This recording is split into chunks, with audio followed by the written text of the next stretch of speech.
Hello po sa inyo mga ka-Jansky, kumusta po kayo? At ngayong araw na ito ay meron na naman po tayong pampasweating ritual na pwede niyo po itong gawin na ito po ay mabisang paraan basta't kayo po ay malakas ang inyong paniniwala para ito po ay mag-work sa inyo. So kinakailangan mga ka-Jansky, itong ating pampasweating ritual ay gawin niyo lamang po ito sa umaga between 6 to 8 a.m.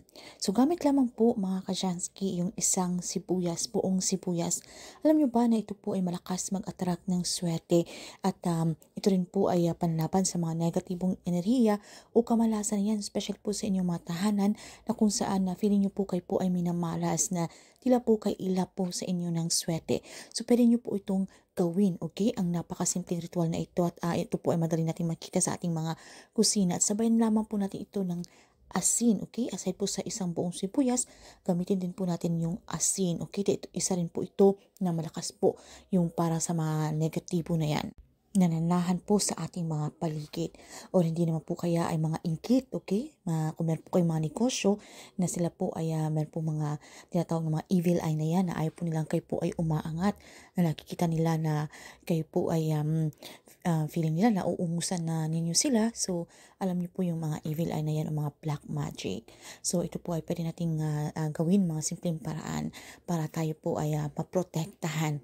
So, ang gagawin lamang po natin mga ka-Jansky sa isang maliit na platito, okay? Naglagay lamang po kayo ng asin, yung katamtamang dami ng asin, kahit ano pong classic asin na available po sa inyong mga kusina, iodized salt, rock salt, or kung ano po meron po kayong mga sea salt, wala pong problema yan mga ka-Jansky. And then, inyo pong itong ating sibuyas, ipatong nyo lamang po doon sa ating asin mga ka-Jansky. So, ito po ay simpleng-simple lang na ating sangkap na ito po ay napakamapisa. So, ang gagawin lamang po natin ay atin po itong dasalan para mas lalo pang ma-activate ang energy nito. So, isang ama namin at isang sumasampalataya ako kung kayo po ay katoliko. Pero kung iba naman po ang inyong relihiyon ay wala pong problema. Pwede niyo pong sabitin kahit mga personal dasal mga kachansky. Basta importante naman dito tayo po ay sincere, tayo po ay taos-puso kapag tayo po ay nakikipag-communicate kay universe. And then sabitin niyo na po ang inyong mga intensyon, ang inyong mga kahilingan, kung ano man po ay inyong mga problema na yan na feeling niyo po ay lagi pong may hadlang, okay? At huwag niyo pong limitahan ang inyong mga sarili kung meron po kayong problema sa pananalapi, sa inyong mga negosyo, sa inyong mga trabaho, sa inyong mga kahit ano pa man yan mga kasansky, pangkalasugan o sa buhay pag-ibig, okay? So, alam niyo man po sa inyong mga sarili na kayo po ay deserve niyo po ang bagay na inyong hinihiling. So, huwag niyo pong limitahan yan mga kachansky. Pagkatapos ay maging positibo, i-claim, i-affirm niyo na po sa inyong mga sarili ang mga swerteng darating. Sambitin niyo naman po yung ating mantra. Thank you, universe. Now I'm ready to receive the blessings. So pagkatapos ito mga kachansky ay meron na po tayong napakamabisang pampaswerte. Pwede na po natin itong ilagay sa gilid po ng ating mga pintuan, sa ating mga main door o ng ating mga front door. May issue lang kung meron po tayong mga bata ay hindi po ito magagalaw. Pwede rin po nito ilagay kung saan po yung well spot area ng inyong pamamahay. So kung meron po kayong mga altar, pwede nyo po itong ilagay doon sa tabi nito mga kachansky. Ito pong altar ay isa rin pong positibong lugar sa ating pamamahay.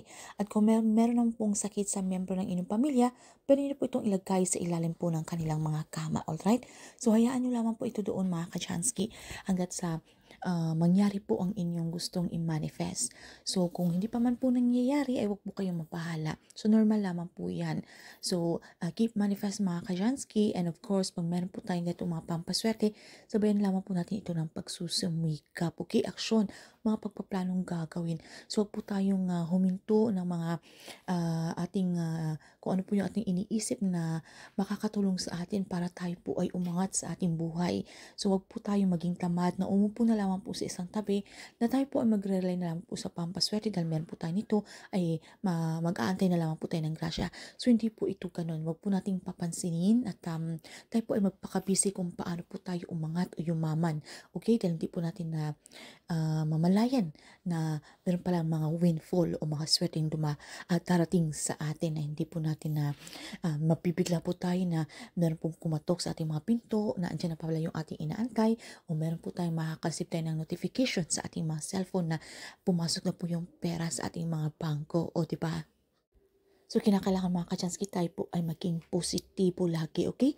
Para ito po ay mag-works sa inyo. So, pinapagana po natin dito yung law of attraction na kung saan kung ano po yung mga iniisip natin na magagandang mga pangyayari yung darating. Ito po ay mangyayari mga Kachansky. And syempre, kapag hindi pa po nangyayari ang inyong mga kahilingan at yung kailangan na po natin palitan itong ating pampaswerte, palitan nyo lamang po ito ng panibago.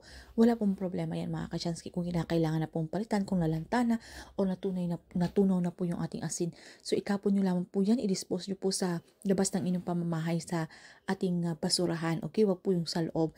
Dahil hinigop na po yan yung mga negatibong enerhiya at gumawa lamang po kayo ng panibago at inyo po itong ritualan. Alright?